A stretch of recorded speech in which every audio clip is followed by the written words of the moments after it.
Attorney General Bill Barr has pushed, and he's got the case that he has wanted.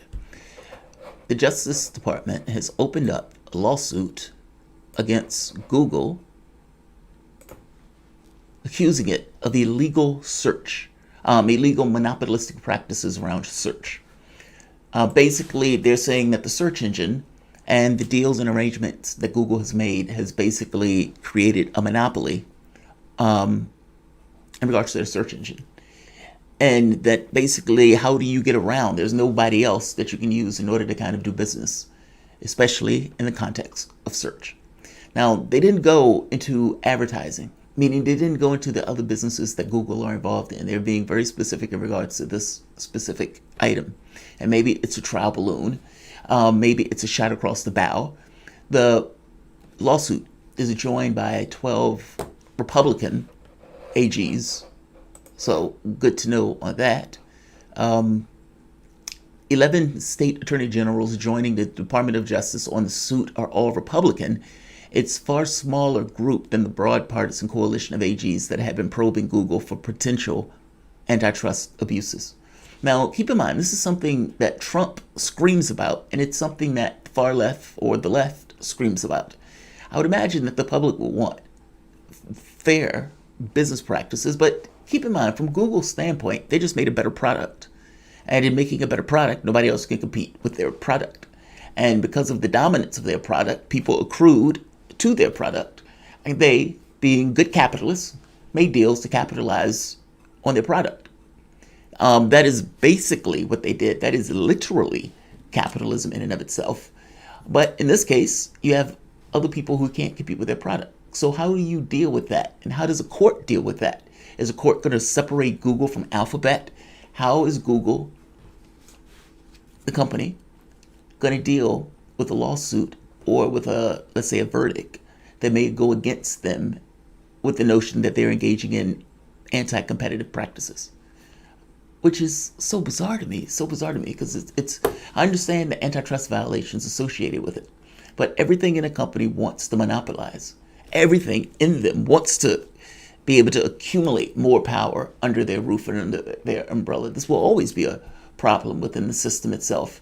And it would be weird for a company to ever say, hey, let's not do this thing that's going to allow us to accrue more money, power, wealth, and control over this particular dominion to this company. Google does what you would expect Google to do. Whatever is in Google's financial interests. In this very specific case, though, the DOJ. Now, Barr has been really active in pushing for this case. And to make this point clear,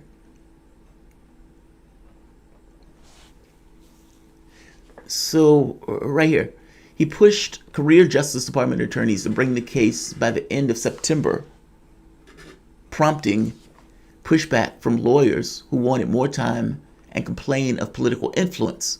Mr. Barr has spoken publicly about the inquiry for months and set the tight deadlines for the prosecutor leading efforts. Now, these cases often take like years, like you might be talking like a decade. And so Trump may not even if Trump won, he may not be in office by the duration of this case. And of course, if he loses, the question becomes, does the Justice Department under Joe Biden continue to prosecute the case? Especially when the leader of those companies, the heads of those companies, tend to be pro-Democrat.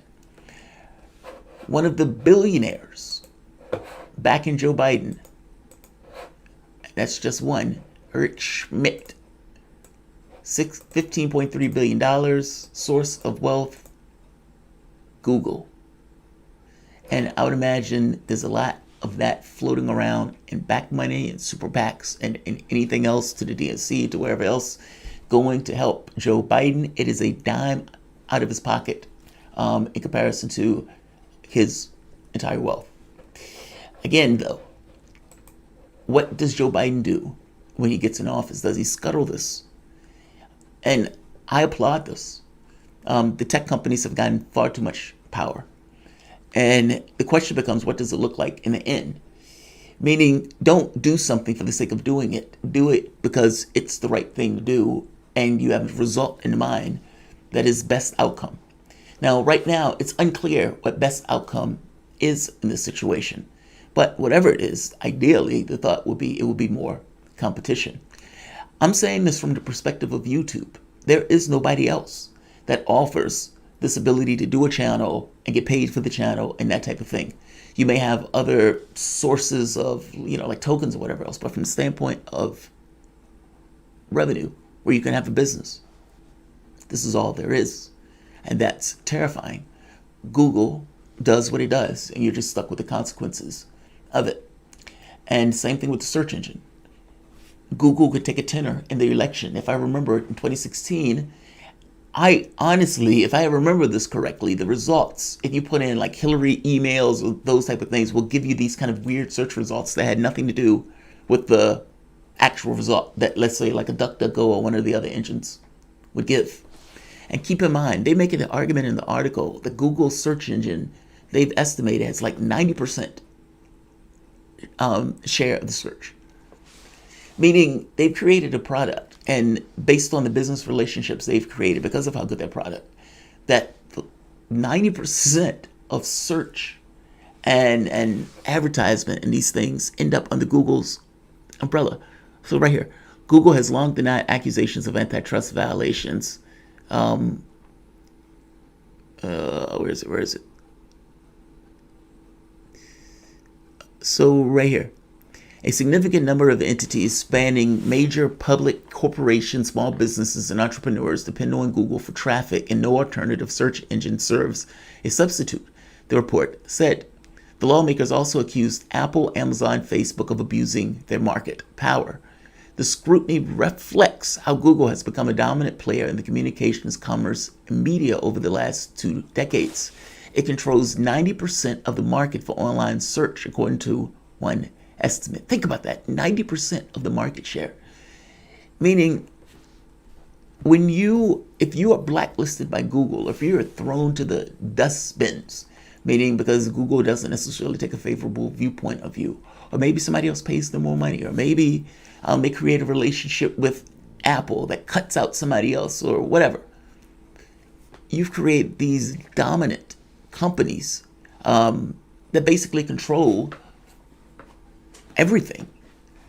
I mean, if you're controlling 90% of the market share, you've basically owned it.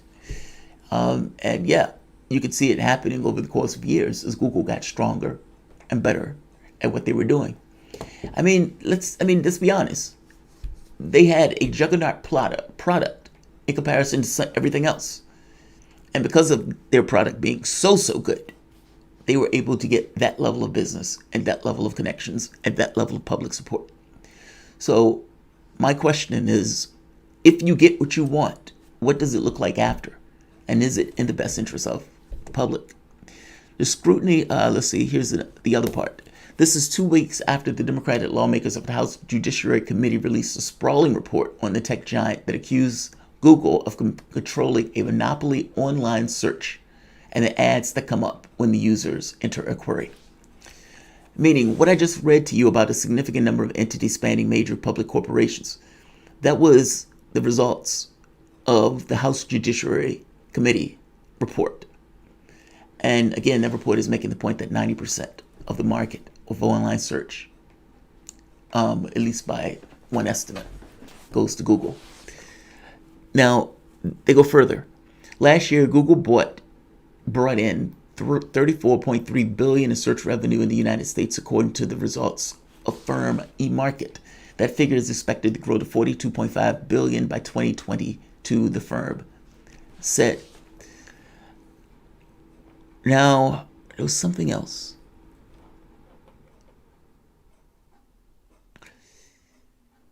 Yeah, this will outlast Trump, right? We know that part. Barr has been agitating for it. We know that part. Trump has been attacking them.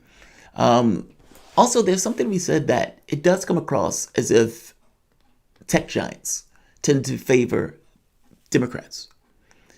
I mean, look at the censorship thing, the way they were throwing their body out in order to protect Joe Biden on that front.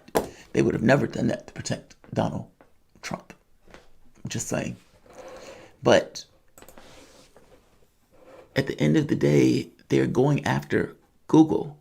Look, Google is a $1 trillion, or Alphabet is like a $1 trillion company.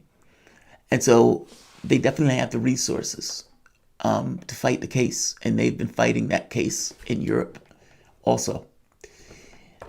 So right here, this is Axios. The long-awaited suit in Washington, first major blow against the tech giants, may be both left and right argue that they've grown too large and powerful.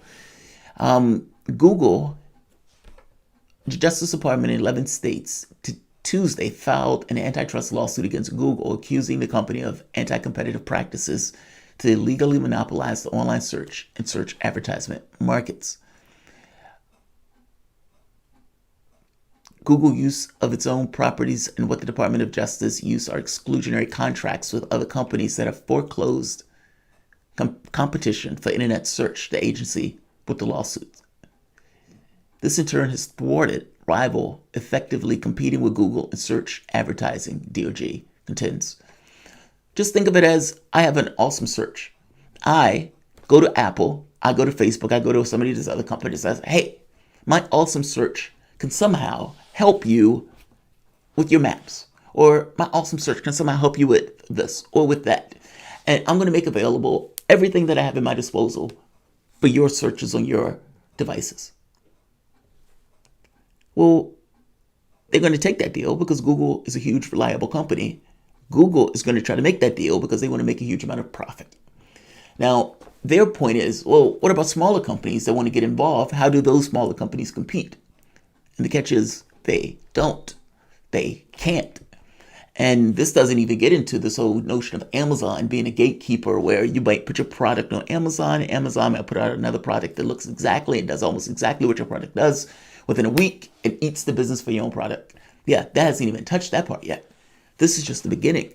And for all we know, this might be a trial balloon lawsuit to see what they can do, what they can get.